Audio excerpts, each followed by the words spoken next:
Do you know anyone who has spent their entire life trying to chase after happiness, only to realize that no matter how fast they run, they never seem to catch it? Maybe this person always believed that happiness was just one achievement away. One more milestone, one more breakthrough. And yet, every time they reached what they thought was the finish line, the feeling they were chasing quietly slipped away again. Some people search for fulfillment by accumulating wealth. They tell themselves that once they reach a certain number in their bank account, then everything will finally feel okay. Others chase social status, admiration, or validation, hoping that recognition from others will fill the emptiness they feel inside. And many people today chase fleeting pleasures, endless scrolling, constant entertainment, impulsive purchases, distractions that numb the mind for a few hours at a time. But no matter which path they choose, they often end up in the same place: dissatisfaction. A quiet sense of emptiness that returns days or weeks later, sometimes even stronger than before. You've probably met someone like this. Someone who said, "Once I get that promotion, then I'll finally be happy." This person starts working insane hours. They sacrifice their sleep, their health, and their relationships. They push themselves to the absolute limit every single day, telling themselves it will all be worth it in the end.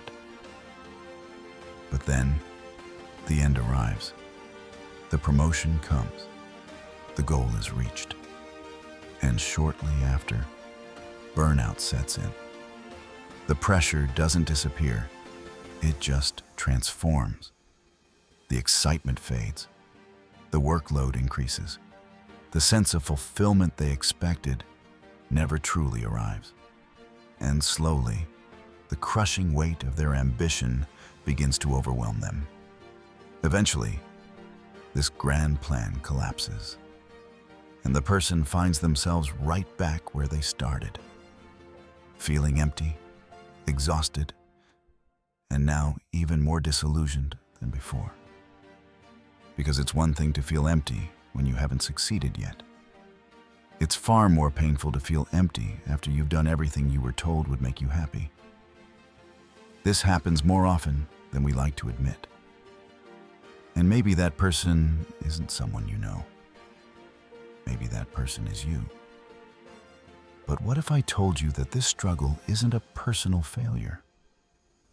What if it's not because you didn't work hard enough, or want the right things, or think positively enough? What if the problem lies in the way modern society teaches us to think about happiness itself? What if there's a method, an ancient philosophical framework from ancient Greece, that can help you understand your desires, manage them wisely, and finally build a stable sense of well-being that doesn't collapse the moment life becomes difficult? And what if that system is surprisingly simple? This framework brings together several powerful concepts from Greek philosophy: Eudaimonia, ataraxia, apatheia, and the dichotomy of control. Each of these ideas addresses a different layer of human suffering, and together, they form a practical system for living well.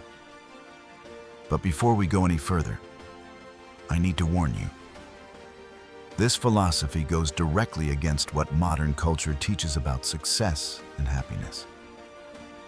It challenges the consumerist message that more is always better. It rejects the idea that happiness comes from external achievements or constant stimulation. And most importantly, it asks you to do something that feels deeply counterintuitive in today's world. It asks you to desire less, not slightly less, radically less. So much less that, at first, it might feel uncomfortable or even wrong. This framework comes from a school of thought that flourished in the bustling markets public squares and quiet gardens of Athens. It wasn't designed for academics hidden away in libraries. It was designed for real people dealing with real problems: uncertainty, loss, failure, and fear. I'm talking about Stoicism. Stoicism was never meant to be an abstract philosophy. It was a way of life, a practical guide for soldiers facing death on the battlefield, for merchants navigating unpredictable trades, and even for emperors ruling over vast and unstable territories. It was a philosophy built for chaos. The Stoics, thinkers like Zeno, Seneca, Epictetus, and the Roman Emperor Marcus Aurelius, were obsessed with one central question: how can we live a fulfilling life in a world we can't control? Their answer was simple, but profoundly challenging. They argued that most of our suffering does not come from the events in our lives. It comes from our judgments about those events and from our uncontrolled desires. Think about this carefully. You don't get upset because you're stuck in traffic. The traffic itself is neutral. It has no intention, no malice. You get upset because you believe you shouldn't be stuck in traffic, because you desire to already be somewhere else. Because reality isn't matching your expectations. The frustration doesn't come from the situation. It comes from the gap between your desires and reality. The Stoics understood that this gap is the source of most mental suffering. We constantly crave things that are outside of our control. We want other people to like us. We want recognition. We want the future to unfold exactly as we imagined it. We want our plans to work without resistance. We desire health, wealth, stability, and approval, believing these external things are the keys to happiness. But the Stoics proposed a radical alternative. They said true happiness, what they called Eudaimonia, a state of human flourishing, is not achieved by satisfying every desire, but by mastering them. This is where apatheia enters the picture. In modern language, apathy means not caring. But that's not what the Stoics meant at all. For them, apatheia was freedom from irrational and destructive emotions. It was emotional clarity, emotional discipline. It meant not being ruled by anger, fear, envy, or obsession. Not because you suppress emotions, but because you understand them. Apatheia is the ability to receive praise without becoming arrogant, to face insults without becoming bitter, to experience loss without falling into despair.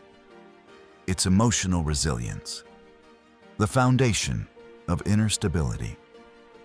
So how do you achieve this state? How do you stop your desires from controlling your life and pulling you into constant dissatisfaction?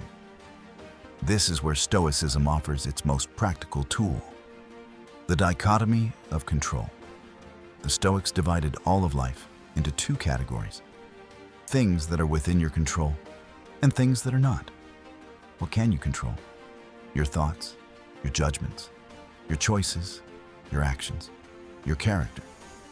That's it. What can't you control?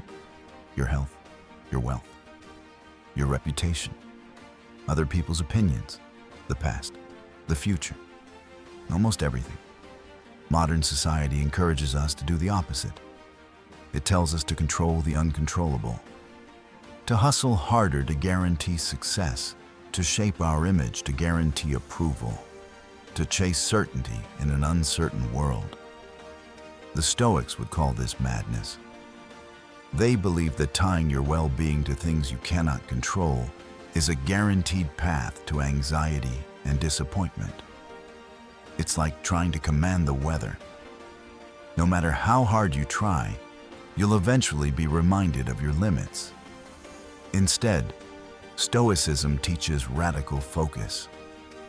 Put all your energy into what is within your control, your response. You can't control whether someone treats you unfairly, but you can control whether you let it poison your mind. You can't control economic downturns, but you can control how you respond. With integrity, discipline, and courage.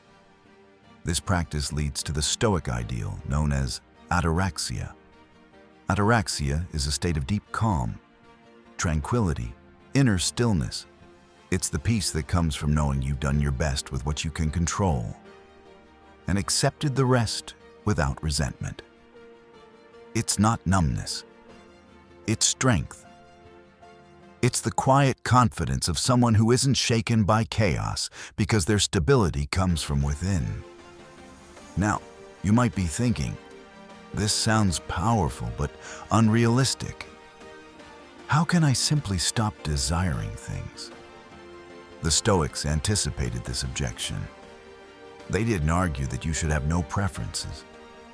It's natural to prefer health over illness, comfort over hardship, stability over chaos. The difference is attachment. External things are what the Stoics called preferred indifference. You can pursue them, you can enjoy them, but your happiness must never depend on them. The real work happens internally. Every time a strong desire or emotion arises, you pause and ask, is this something I can control? If not, practice acceptance. If yes, act with virtue. This repeated practice is the training, not overnight transformation, not toxic positivity, but daily mental discipline. And eventually, you realize the painful truth modern culture avoids. Happiness is not found out there. It's built in here, in the quiet fortress of a disciplined, rational mind. And that truth, once understood, can set you free.